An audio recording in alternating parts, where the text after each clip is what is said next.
Assalamualaikum warahmatullahi wabarakatuh. Halo semuanya. Di video kali ini aku masih bahas tentang hipertensi.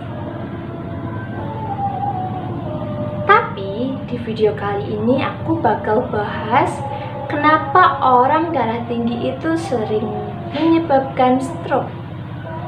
Simak videonya sampai selesai. Jadi, sebelumnya kita perkenalan dulu sama stroke. Stroke sendiri merupakan keadaan di mana otak seseorang mengalami kekurangan dalam suplai darahnya yang disebabkan karena adanya pecahnya atau menyumbatnya ataupun menyempitnya pembuluh darah. Apa sih hubungannya sama hipertensi? Jadi, di saat hipertensi terjadi, tekanan darah kan akan naik. Di saat tekanan darah naik, pasti sistem hemodinamik dalam tubuh kita akan terganggu. Apa sih sistem hemodinamik? Sistem hemodinamik merupakan aliran darah dalam peredaran darah. Jadi karena curah darah dalam tubuh kita tinggi, otomatis aliran darahnya pun akan terganggu lebih cepat daripada biasanya.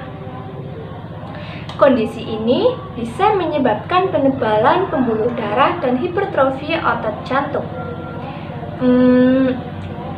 Penebalan pembuluh darah, kok bisa? Jadi, di saat orang hipertensi itu ditambah dengan konsumsi garam serta makanan yang kaya akan lemak akan menyebabkan menempelnya zat-zat seperti lemak, kolesterol, dan lain sebagainya pada pembuluh darah sehingga pembuluh darah itu dapat menebal. Selain itu, penebalan pada pembuluh darah juga biasanya disebabkan karena adanya salah satu sel dalam pembuluh darah tersebut yang rusak. Contohnya sel endotelium. Sel ini sebenarnya berguna dalam memperlancar peredaran darah dalam tubuh kita, tapi karena rusak akan mengganggu semuanya, terutama dalam pembuluh darah. Selanjutnya, hipertrofi otot jantung. Kenapa bisa terjadi ya? Jadi, saat curah darah kita itu naik, maka kerja jantung tentunya akan semakin berat. Karena kerja jantung semakin berat, jantung lama-lama akan menebal dengan sendirinya. Sehingga biasanya menyebabkan jantung itu sendiri kerja menjadi lebih lemah. Dan biasanya juga menyebabkan gangguan yang dinamakan gagal jantung. Oke, kembali ke topik stroke. Stroke sendiri dibagi menjadi dua. Yang pertama ada stroke iskemik dan yang kedua ada stroke hemoragik. Stroke iskemik adalah stroke yang disebabkan karena adanya penyempitan atau penyumbatan dalam pembuluh darah. Ya, seperti tadi, karena adanya plak dalam pembuluh tersebut. Biasanya sih sering terjadi pada orang obesitas. Yang kedua, stroke hemoragik. Stroke ini terjadi karena adanya pembuluh darah yang mengalami pecah. Kenapa bisa pecah ya? Karena coba bayangkan, di sini keadaannya curah darah sedang kencang-kencangnya, sedangkan aliran pembuluh darah itu mengalami penyempitan.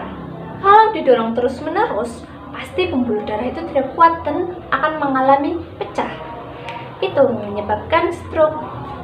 Berhubungan dengan stroke iskemik dan hemoragik, beberapa penelitian menunjukkan bahwa stroke iskemik itu sering disebabkan karena tingginya gula dalam darah.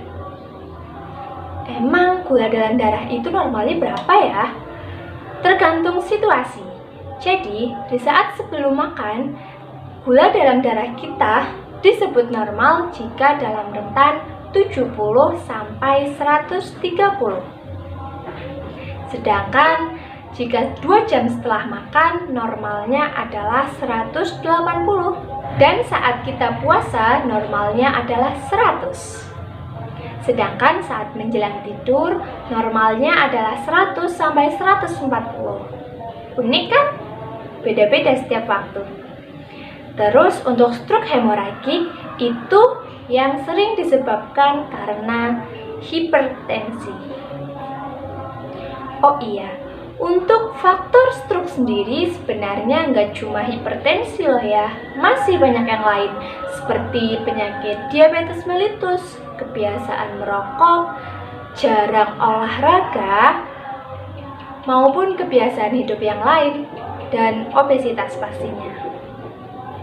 Seperti yang udah dijelasin di video sebelumnya, olahraga itu sangat penting bagi semua manusia, baik yang sehat, bugar, maupun yang sedang sakit. Karena bisa dibilang olahraga juga obat loh, obat alami. Apalagi untuk penderita hipertensi.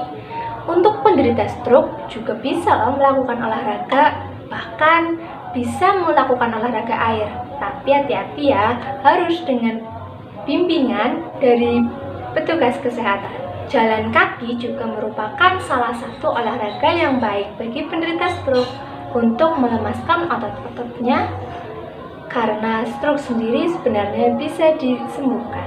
Untuk aktivitasnya, semua olahraga, semua aktivitas dan semua orang minimal itu melakukan olahraga 1 minggu 150 menit. Jadi kalau kalian olahraga dari Senin sampai Jumat, kalian minimal 30 menit sekali olahraga. Kalau lebih banyak, lebih bagus lagi. Oke, video kali ini cukup sampai di sini aja ya. Tetap pantau channel ini, jangan sampai bosan. Ketemu aku terus di sini. Kita sharing-sharing tentang pengetahuan dasar mengenai kesehatan dan olahraga. Jangan lupa like and subscribe. Terima kasih semuanya, dadah.